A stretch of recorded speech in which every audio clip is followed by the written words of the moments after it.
Right, so interrogation. Interrogation refers to the process of changing a statement or a declarative statement that is asserted into a question of sorts. That is interrogation in all languages.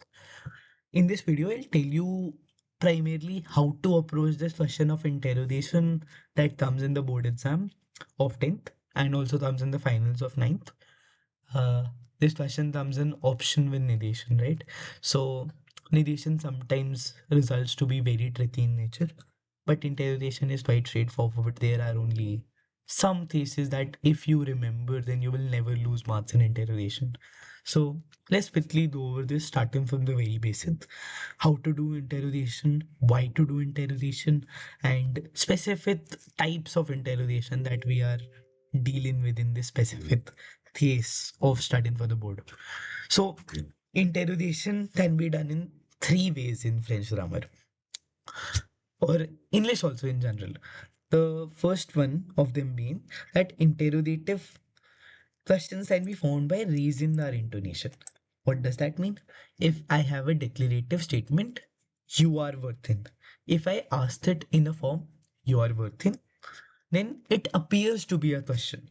But obviously, when written, we cannot express this interrogation or intonation that we have while speaking. So, this is generally omitted when using written French grammar. Then is the other way that I can ask, is it that you are worthy?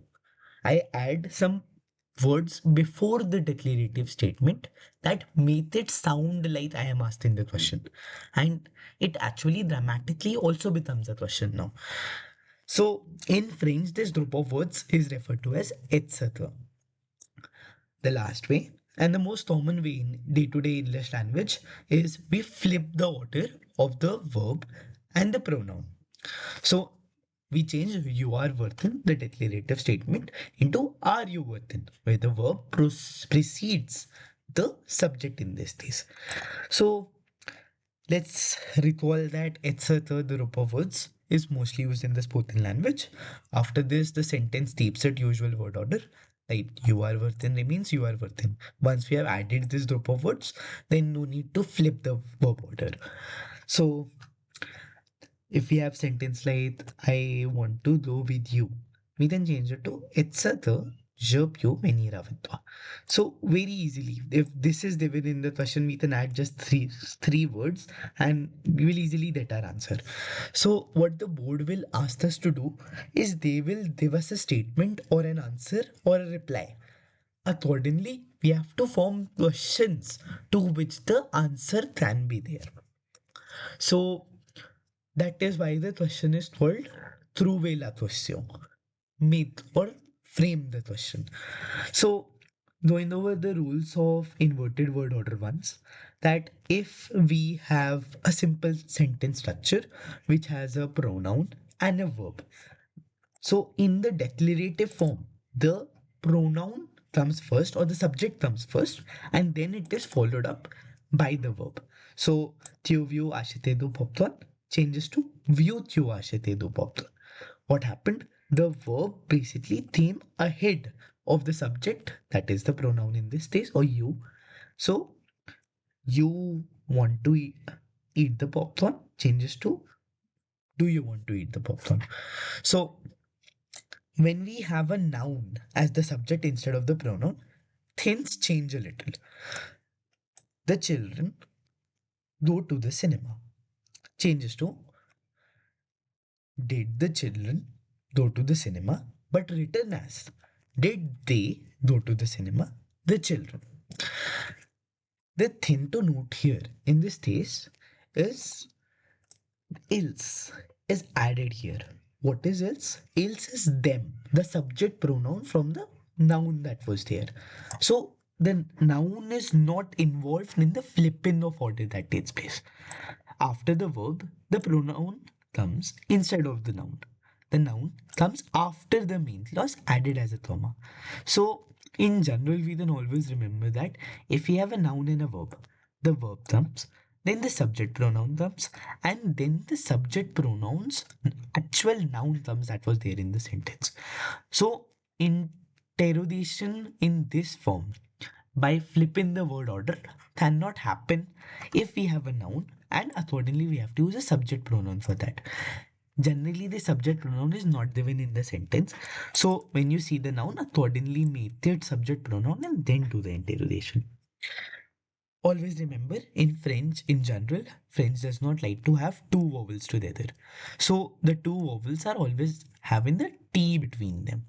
This basically makes sure that the vowels do not come too close to each other, that ruins the pronunciation. So that's why here also E and I have a T in between that is added just to make sure the pronunciation is doable when speaking French. So that is the basics of how to do this flipping of word order, and it is generally what we have to do in almost all standard questions. Now, what 10th class has brought to us, like this was taught to us in junior classes also. So the change in 10th class now is that we are introduced to the concept of interrogative adverbs, or some specific words that are added before the actual sentence to give it more meaning, to ask more things. These standard verbs I have listed below the words that are added. These are who, whom, thee, with who, aviti, for whom, purti, to whom, ati, from whom, dati, what, the or the, where, who, from where, do, when, want, since when, debut, want, till when, just what, want, how, comment, how much, tombia, how many, tombia, the, why, portwa, at what time, a teller, of which teller, the tel teller, with what, avitwa, with what material, entwa, about what, dirtwa, in what, dontwa, how is the weather, tel tom fetel. This is a standard statement that is asked as a question only. It has a very specific question that you can always remember.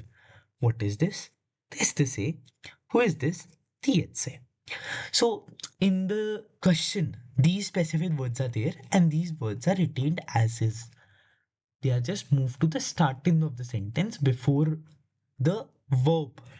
So it becomes interrogative adverb plus the verb and then dash the subject we have. And the subject here is obviously as a pronoun. As I have already told you before, that pronouns are with what this order flipping is done.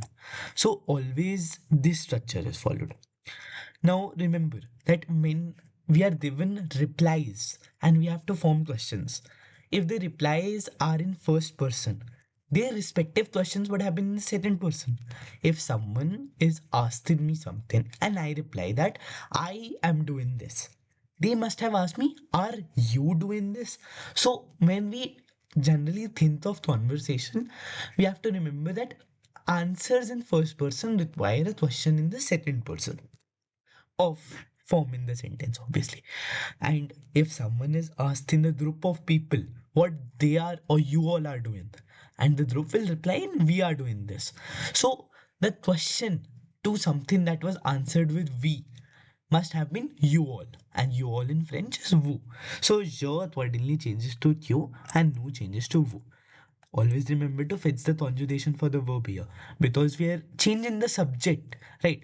So accordingly the conjugation for the verb will change and this will ensure that our sentence is grammatically correct.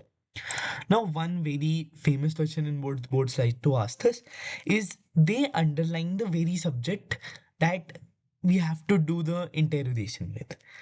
They asked us what the subject is. So for this, French grammar has a very simple rule that involves être instead of etc. The rules of etc is very similar. That we just add it to the sentence uh, before the predicate or before the rest of the sentence, and we put the interrogative adverb before the entire sentence. So this interrogative adverb is also with the same thing.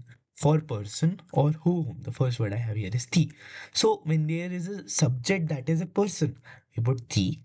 Now, since the subject itself was underlined, instead of etc, we'll be adding etc and then the predicate.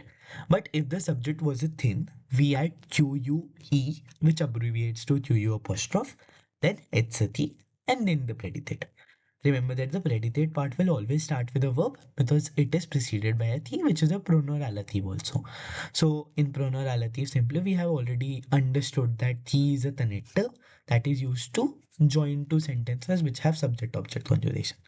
So accordingly, remember that when the question is in plural tense, it changes to the singular tense. For example, uh, I have a question asked to me that I reply as I am eating apples.